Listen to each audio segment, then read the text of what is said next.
السلام علیکم رحمۃ اللہ وبرکاتہ۔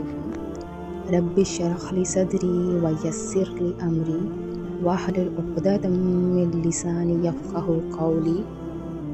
اعوذ باللہ من الشیطان الرجیم، بسم اللہ الرحمن الرحیم۔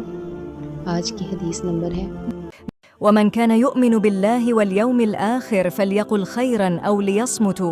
اور جو اللہ پر یوم آخرت پر ایمان رکھتا ہو اسے لازم ہے کہ اچھی بات بولے یا پھر چپ رہے۔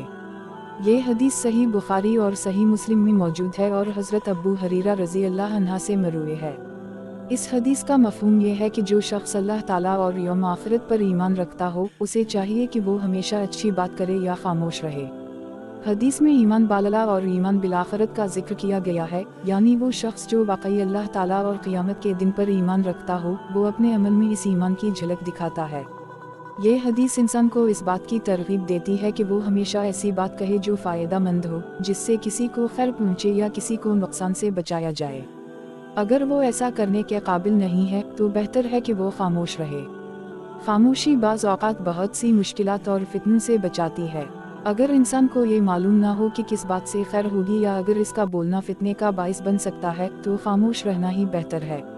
یہ حدیث انسان کی زبان کی حفاظت اور اس کے استعمال کے بارے میں ایک اہم اصول فراہم کرتی ہے جسے ہر مسلمان کو اپنی زندگی میں اپنانا چاہیے۔ تو آئے اور میرے پیچھے دہرائے۔ ومن كان يؤمن بالله واليوم الآخر فليقل خيرا أو ليصمت۔ ومن كان يؤمن بالله واليوم الآخر فليقل خيرا أو ليصمت۔ اور جو اللہ پر یوم آخرت پر ایمان رکھتا ہو اسے لازم ہے کہ اچھی بات بولے یا پھر چپ رہے۔